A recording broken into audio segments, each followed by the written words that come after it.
Hey everybody, Jake here from CVP, and today we are comparing three Sony cameras, the new FX30, A7 Mark IV and FX3. We'll be explaining the differences to help you decide on which camera you may want to grab for your next project. Before getting into the differences and comparing them, they actually all share a few things. They all run similar menu software, all use Sony's E-mount, which has a huge ecosystem of lenses around it. They all have excellent phase and contrast detection autofocus, excellent in-camera image stabilization systems. They all feature similar recording formats using Sony's XAVC compression. They all feature the same color profiles such as S-Log3, S-Gamma3.Cine and S-Cinetone. They use the same NPF-Z100 battery. They have the same excellent white balance function, very similar inputs and outputs, and they all feature dual ISO sensors, though they are slightly different. They really do share a lot, but if you're looking at just Sony systems, you probably know the benefits of them already. However, if you want to learn more specifically about them, we've done big long reviews of each of these cameras, links to which are in the description below. We didn't include the A7S III in this comparison as we already compared the entire cinema line before the FX30 came out. And if you're looking at the differences between the A7S III and FX3, I would seriously suggest checking that video out as well. Anyway, let's start off looking at the differences between the FX30 and the A7 IV. These two cameras are going to be compared massively due to their incredibly similar price points. The A7 IV is £2,400 and the FX30 is roughly £2,100 for body only, or £2,500 with the optional XLR top handle. While they are priced incredibly similarly, they're actually pretty different cameras. First off the bat, the A7 IV is a hybrid camera through and through. It can capture excellent video and stills, whereas the FX30 is squarely aimed at acquiring video with very compromised stills features. For comparison, the FX30 can only shoot single frames and it features no mechanical shutter. The A7 IV has a mechanical shutter and can capture up to 10 frames per second. This, along with the vast stills features and settings that both cameras have, make it a much more powerful stills camera than the FX30. And this is also reflected in their body designs. The A7 IV's body design fits in line with the rest of the Alpha series of cameras throughout the years, and it's still clearly designed for stills use. You can definitely still use it for video though, especially with a little bit of customizing of the button layout. However, the FX30's body is much better for shooting video than the A7 IV. It has a slightly different button layout and more obvious recording buttons. You also have three bright tally lamps, which make it incredibly obvious that you are recording. It also has a range of 1/4" threads across its body, which makes mounting it in more creative ways much easier. Though I would still recommend grabbing at least a half cage for it. However, the FX3 and 30 do feature better cooling solutions than the Alpha series of cameras, thanks to the addition of a fan and better intakes and exhausts for air. And this means you have a much lower chance of running into overheating issues, whereas you may with the A7 IV. The FX30 and 3 feature the same dual card slot that can take either UHS-2 SD cards or CF Express Type A. The A7 IV can take the same, but only has one dual slot, with one slot only being able to take SD cards. One of the biggest differences between the two is the EVF on the A7 IV, whereas the FX30 does not have an EVF on its body, just the rear LCD monitor. This viewfinder is excellent on the A7 IV. It features a 3.6 million dot OLED display that is great to use. Whether you find this crucial for your work will depend on how you like to shoot, but it certainly can be helpful for certain shooting scenarios. To get an EVF onto the FX30, you'll need to rig up a third-party one onto the camera, which will add a lot of bulk and weight to the camera. To get a good quality one, it will also cost a lot as well. Depending on the work you do and how you do it, you may be better off looking at a monitor instead of an EVF though. For the same price as the A7 IV, you can get the FX30 with the top XLR handle that was originally released with the FX3. This handle uses the MI shoe on the top of the camera to directly communicate with the camera. This handle adds much better preamps than the ones used on the 3.5mm mic inputs on the camera and on the A7 IV. So if you want to capture better quality audio, this is an awesome option. It offers two full-size XLR inputs with phantom power as well as a 3.5mm mic input and then a bunch of controls. You can also capture 4 channels of audio and monitor them all simultaneously. The FX30 can also jam timecode via the USB-C with the correct adapter cable, which means you can keep a channel of audio free, whereas with the A7 IV, you will have to use the mic in port. The handle itself is pretty good, but not the sturdiest, but SmallRig do make some accessories for it which could make it even better. If you want a similar XLR unit for the A7 IV, you can grab the XLR K3M, which will add pretty much all of the same functionality without the top handle. Another big difference is the sensors each camera uses and the image that they can produce. Both are backside illuminated CMOS sensors, but the A7 IV's is a 33 megapixel full frame sensor and the FX30 uses a 26 megapixel APS-C size sensor. When comparing the latitude between the two cameras, the A7 IV wins out very slightly, but both do perform very well and look to have similar dynamic range. The A7 IV also looks better in lower light situations than the FX30 does, but they both do perform very well. Both cameras have pretty bad rolling shutter artifacts, however this is easy to shoot around on both. They can both produce great detailed imagery thanks in part to the downsampling happening in both of them. With the FX30 featuring a smaller sensor, it also opens up the camera to be used with a great range of lenses as well as speed boosters. This means that you can use a lot more lenses on the FX30 than the A7 IV. Not only that, but lenses designed to cover APS-C are normally smaller, lighter and more affordable than their full frame counterparts. It's good to have the option to also use a speed booster so you can achieve similar looking imagery to that possible with larger sensors, but you will lose the reliability of the excellent autofocus possible with other adapters and native E-mount lenses. But for more controlled cinema productions or people wanting to mainly use manual focus, using a speed booster could be a good way to maximise image quality. We've done a video detailing exactly why you may want to use a speed booster and how they work, which you can check out via the link in the description below. The FX3 and 30 also feature a zoom rocker on the shutter button. This allows you to control powered zoom lenses or clear image zoom to achieve some really smooth, consistent zooms. This is possible on the A7 IV, but it requires rebinding the function to two buttons, which isn't ideal. Sony has been making more and more powered zoom options as of late, which are great for video, so fingers crossed we keep seeing more of them. The FX30 can capture 4K up to 120 frames per second. However, it has a heavy 1.6 times crop.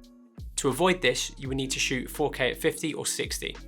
It can also capture Full HD up to 240 frames per second with no crop, whereas the A7 IV can capture 4K up to 60, which also has a crop, or Full HD 120p, which does not.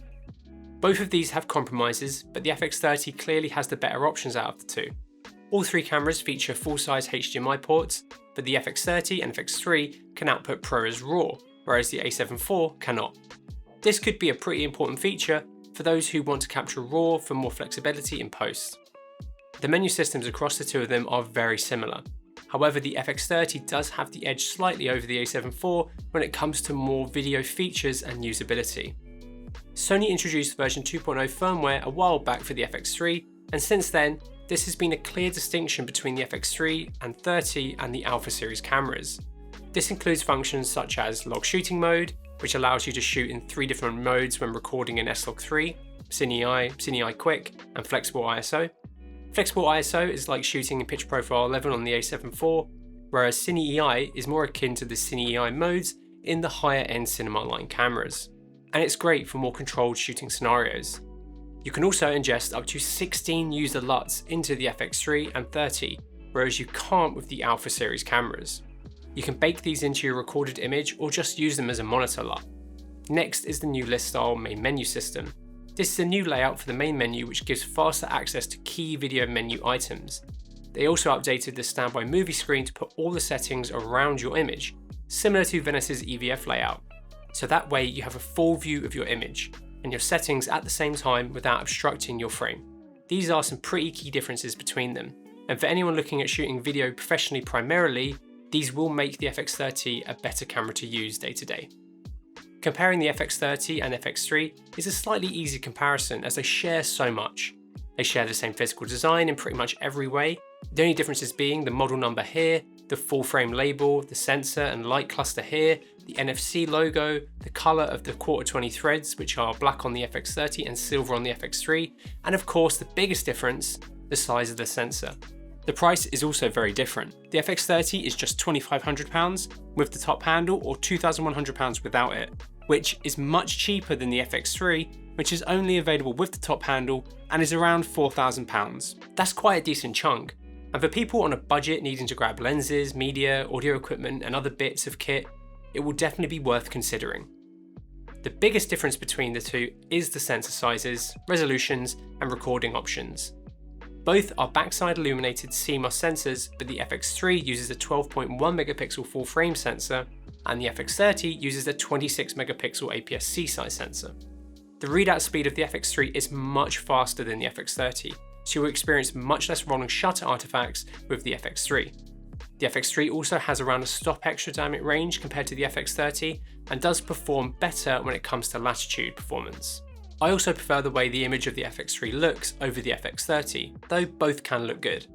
The FX3 is also a low light monster. It really does perform excellently in low light, and you can really see the difference between the two of them here. They both feature 2 base ISOs, but the FX3's is much higher compared to the FX30. However, the FX30 does look pretty good considering its sensor size and resolution. Both cameras can capture 4K 120p in their slow and quick mode, however the FX30 has a 1.6 times crop when in this mode, whereas the FX3 can record this while using the full sensor readout. I think the high frame rate footage does look better out of the FX3, but that isn't surprising. The FX30 has slightly restricted photo capabilities over the FX3 as well. The FX30 has no mechanical shutter, whereas the FX3 does. It also only has a single shooting still mode, no continuous modes, whereas the FX3 has both of these. There is also no flash sync control on the FX3, but honestly these aren't massive omissions given that the FX cameras are definitely more video focused than stills. However, the camera still does have basic stills options. It just isn't quite as powerful of a stills camera as it could have been. Removing this shutter could also have kept the pricing of the camera down, which is one of the biggest differences between the FX3 and 30. There is also no NFC in the FX30, whereas there is with the FX3. The USB-C on the FX30 has been updated to the same standards as the A7 IV though, and this means improved resolution and frame rate options than previous Alpha and FX series cameras, including the FX3. While they both share very similar autofocus systems, there are actually some differences here. The FX30 has human as well as animal and bird tracking in its video mode, whereas the FX3 does not. The FX30 also features 2 tools that the FX3 does not: Focus Map and Lens Breathing Compensation. Focus Map is a new manual focusing tool which is kind of like false colour, but for what's in focus or not. Lens Breathing Compensation will take the metadata being read out from compatible E-mount lenses and correct for focus breathing with a slight crop. This is also possible in post too now. With all of this in mind, which camera is best for you? Well, they all have different pros and cons. The A7 IV is the obvious choice out of the 3 if you need a camera that can shoot stills and good quality video. If you must have an EVF, it's also the obvious choice, unless you can stretch to the A7S III if you're primarily focused on video. It also performs excellently in its video mode. It has detailed footage with good colour and low light performance, but it does lack a lot of the video functions that the FX series of cameras have. It also suffers from really poor rolling shutter performance, but so does the FX30. However, the FX30 offers a really nice blend of everything you need to shoot great quality video, and it's also the most affordable out of the 3. It offers a much better shooting experience for video than the A7 IV, but I would say a slightly worse image. The FX3 is the most expensive by a good margin, but it takes everything great about the FX30, but pairs it with an incredibly versatile, fast sensor, improved image quality and frame rate options. If you can stretch to it, it's really a good option for filmmakers wanting a blend of image quality and shooting experience in the Sony line. If you want some more tailored advice on exactly what camera may be best for you, don't hesitate to get in contact with our experienced team via the details in the description. Sony have been struggling with stock issues for a while now, but fortunately at the recording of this video, we actually have stock of the FX3 and the A7 IV, and the FX30 is now available to pre-order. So if you're after grabbing an FX3 or an A7 IV, head over to our site now, or if you want to grab an FX30, I would suggest putting your name down on a pre-order as soon as possible. All of these cameras can go wrong, and all of them will need accessories around them to get the most out of them. Luckily, we offer support on both of these points. Our technical team will be able to assist you with recommending the best accessories for the package you want to create, and our in-house Sony certified engineering and support team will be able to help you if you have any issues with your camera. If you have any more questions about the cameras, or if we've forgotten to mention something, let us know in the comments. We've done various videos covering all of these cameras, so if you want to learn more, you can check them out on our channel. Let us know which you would choose in the comments below, and if you like the video, please give it a like and maybe consider subscribing so you don't miss out on our awesome upcoming content. And thank you so much for watching.